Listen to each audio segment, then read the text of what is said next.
राजस्थान की अंता विधानसभा सीट पर उपचुनाव का मुकाबला अब दिलचस्प मोड़ ले चुका है। निर्दलीय प्रत्याशी नरेश मीणा को आम आदमी पार्टी का समर्थन मिला। दिल्ली के मुख्यमंत्री और आम आदमी पार्टी के राष्ट्रीय संयोजक अरविंद केजरीवाल ने सोशल मीडिया पर लिखा है कि नरेश जी, आम आदमी पार्टी पूरी तरह से आपके साथ है।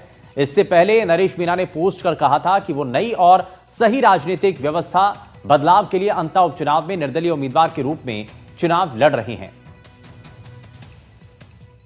तो नरेश मीणा को आम आदमी पार्टी का फिलहाल समर्थन मिला है और आपके संयोजक अरविंद केजरीवाल ने नरेश मीणा का समर्थन किया है।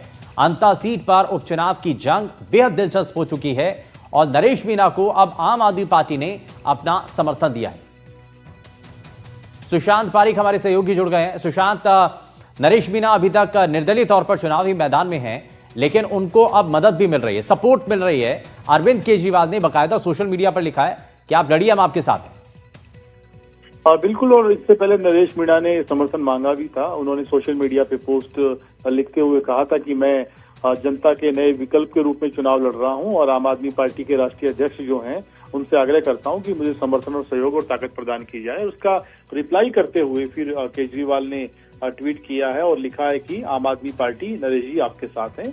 तो इससे निश्चित रूप से जो चुनावी माहौल है उसमें फर्क तो पड़ेगा ही, क्योंकि हालांकि आम आदमी पार्टी राजस्थान में उस तरह से मजबूत नहीं है जैसे दिल्ली या पंजाब या बाकी दूसरे राज्यों में है, लेकिन राजस्थान में कुछ जो स्ट्रेटेजी उनकी थी शुरुआती तौर पर, तो अलग अलग सीटों पे अलग अलग संख्या बल उनके पास है।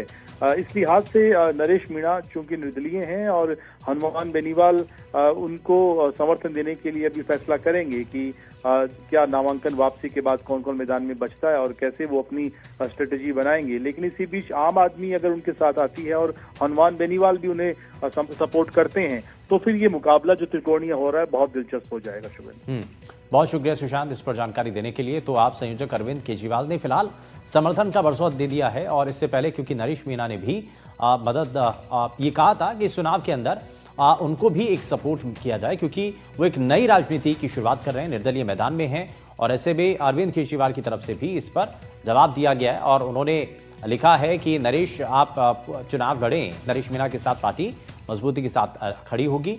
और आप संयोजक अरविंद केजरीवाल के समर्थन के बाद और अब सवाल ये कि हनुमान बेनीवाल का सपोर्ट भी क्या मिलता है, इन सभी चीज़ों को देखने के बाद ये मुकाबला और भी ज़्यादा दिलचस्प होता हुआ दिखाई देगा।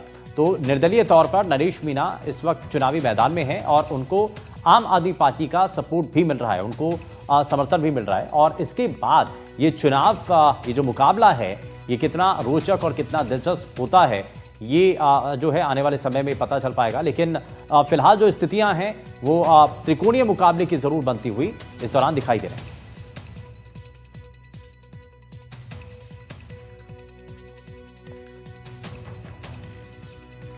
और इस बीच एक बड़ी जानकारी मिल रही है, जहां पर दिल्ली की एक युवती से जयपुर में रेप की घटना हुई है और जॉब देने के बहाने बुलाया गया था और विरोध करने पर मारपीट की गई है। कानोता थाने में यह मामला दर्ज किया गया है और फिलहाल इससे जुड़ी ये जानकारी मिल रही है।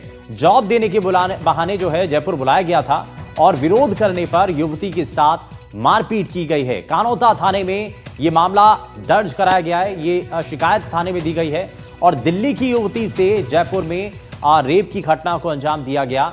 जॉब के बहाने उसको बुलाया जाता है और उसके बाद विरोध करने पर युवती के साथ मारपीट की जाती है। कानोता थाने में फिलहाल ये शिकायत दर्ज हो चुकी है और पुलिस अब आगे इस मामले को लेकर के जो है वो जांच बढ़ा रही है। लेकिन जॉब देने के बहाने जब जयपुर बुलाया गया, उसके साथ मारपीट भी की गई। दीपक चावला हमारे संवाददाता जुड़ गए हैं। दीपक, बताइए क्या ये पूरा मामला है और जॉब देने के बहाने जयपुर बुलाया गया, मारपीट की गई?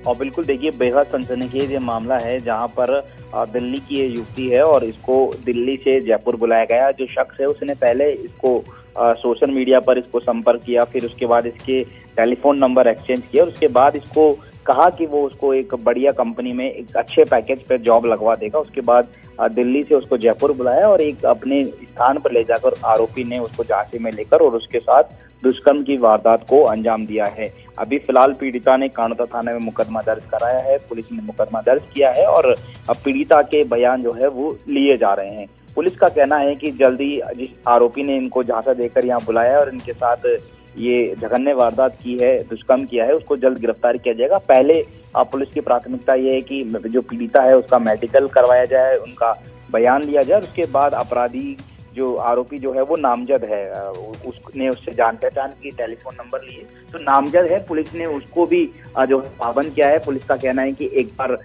बयान ले लिए जाए, मेडिकल करा लिया जाए, फिर आरोपी के खिलाफ जो भी नियमानुसार कार्रवाई बनती है वो की जाएगी। पुलिस का कहना है कि जल्द आरोपी को भी गिरफ्तार किया जाएगा। जी ठीक है, बहुत शुक्रिया दीपक इस पर जानकारी देने के लिए।